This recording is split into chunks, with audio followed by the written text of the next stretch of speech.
जब जम्मू कश्मीर को भेजा जा रहा था, जम्मू कश्मीर के बाहर के लोगों के हाथों में हवाले किया जा रहा था, उस वक्त अगर फारूक साहब नाच गाने के लिए टाइम निकाल सकते हैं, क्या वो फ्राइडे को मीटिंग नहीं बुला सकते थे? क्या वो सैटरडे को मीटिंग नहीं बुला सकते थे? क्या वो संडे को मीटिंग नहीं बुला सकते थे? आवाम का सर कटने को है तो वो बेचारे डांस कर रहे हैं। मैं डरपोक है, डरते हैं भाजपा से, आरएसएस से कि कहीं हमें जेल में ना। इनकी आवाम गुलाम नहीं है, यहाँ के लोग गुलाम नहीं है आपके। हम आपके कोई इस तरह के गुलाम नहीं है कि जो चाहे आप।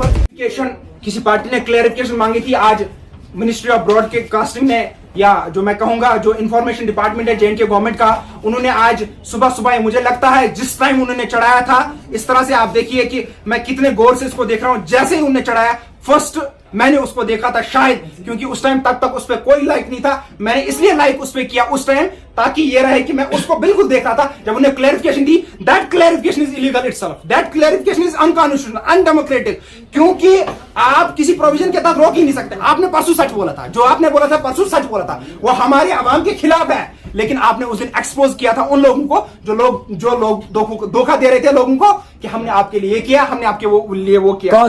कौन से लोग ऐसे क्लियर कर दीजिए? सारी party, simple everything. Altaf Bukhari साहब नए एक लीडर निकले हैं, सजाद गनी लोन साहब नए एक लीडर निकले हैं। पहले मैं अल्ताफ बुखारी साहब को कहना चाहता हूं, बुखारी साहब आपके वालिद साहब ने इज्जत कमाई है, इज्जत से पैसा कमाया था, आप उनको गालियों का बाज बन रहे हो।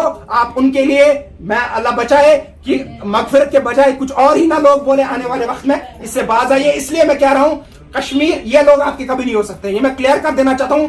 If you want to know कि what is their agenda, what is their actual constitution, what democracy they actually want, वो किस तरह का राज्य चाहते हैं, किस तरह का गवर्नमेंट चाहते हैं, किस तरह की गवर्नमेंट वो चाहते हैं, उसके लिए आप मुझे कांटेक्ट कीजिए, मैं आपको फ्री ऑफ कॉस्ट किताबें दूंगा, आप पढ़िए, आपको खुद समझ आ जाएगा। अब रही बात जो आपने कहा कि क्या उमर साहब को, फारूक साहब को हक नहीं है, भाई साहब मैंने पहले कहा that is their personal life, उनके लिए हक है, लेकिन ये सीरियसनेस दिखाता है जब आवाम का सर कटने को है तो वो बेचारे डांस कर रहे हैं। मैं पर्सनल को नहीं, अगर वो पर्सनल था तो उसको मीडिया पे नहीं लाना चाहिए, ताकि आवाम के दिल को किस तरह से खिलवाड़ कर रहे हैं इस आवाम के साथ, आवाम के दिल को जो कल रात को ठेस पहुंची है। आप मेरा मोबाइल चेक कीजिए, तकरीबन 20-50 लोगों ने इसमें भेजा है, नीचे गालियां ही लिख के भेजी है 50 लोगों ने।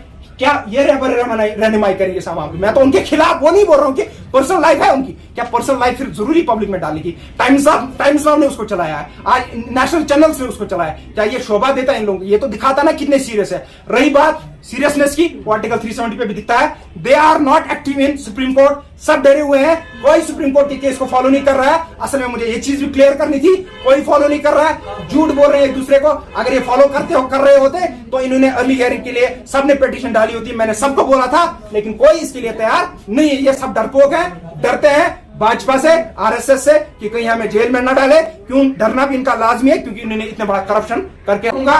जो इस इलेक्शन पे भी थूकेगा, जो इस संविधान पे भी थूकेगा, जो इस लोकतंत्र पे भी थूकेगा, अगर इस तरह का हाल रहा, अगर ये कॉन्स्टिट्यूशनली आगे आएंगे, डेमोक्रेसी को फॉलो करते हुए आएंगे, रूल्स को फॉलो करते हुए आएंगे, मैं इनको ये बार बार कहता हूं, अगर आप जम्मू कश्मीर के नौजवान को दिल से गले लगाओगे, इन दलालों को बीच में नहीं रखना है। फिर जो लोग आपको धोखा दे रहे हैं, जो आपको झूठ बोल रहे हैं, क्या अल्ताफ बुखारी साहब अगर एक महीने में 10 रैलियां कर सकते हैं, चलो एक रैली में 100 बंदे ही मैं मान लेता हूं, 10 रैलियों का मतलब है 1000 बंदे, क्या वो श्रीनगर के अंदर जमा नहीं कर सकता? क्या वो एक प्रदर्शन नहीं कर सकता है? क्या सजाद गनी लोन साहब एक प्रदर्शन नहीं कर सकता है? क्या फारूक साहब एक प्रदर्शन नहीं कर सकता है? उमर साहब, मवाजी, क्या ये एक जुलूस नहीं निकाल सकते? क्या एक प्रोटेस्ट नहीं कर सकते? क्या एक डेमोन्स्ट्रेशन खड़ा नहीं कर सकते?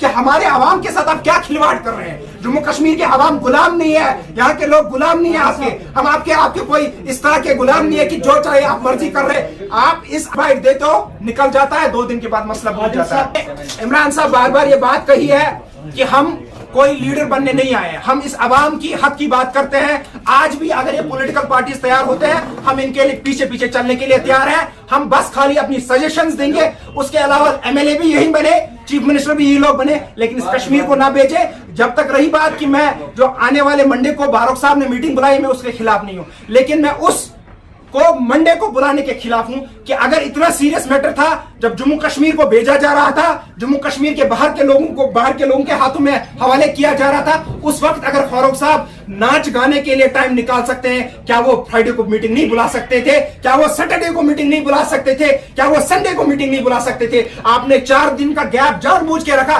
ताकि लोगों में जो गुस्सा है वो ठंडा हो जाए। यही तो आपकी पॉलिसी है, यही तो आप करते हैं। मैं तो फारूक साहब को यही बोल रहा हूं ना, आज रात को निकलिए, सजाद साहब के घर पहुंचिए, बुखारी साहब के घर पहुंचिए, महबूबा जी के घर पहुंचिए, आप पहुंचिए उधर, मीरवाइज साहब से मुलाकात करिए। उनका अपना एक कद है, वो अपना एक मुकाम रखते हैं। उलमाए किराम से मिलिए, उनको बोलिए, सीनियर जर्नलिस्ट, सीनियर साहब भी हमारे हैं, उनसे मिलिए।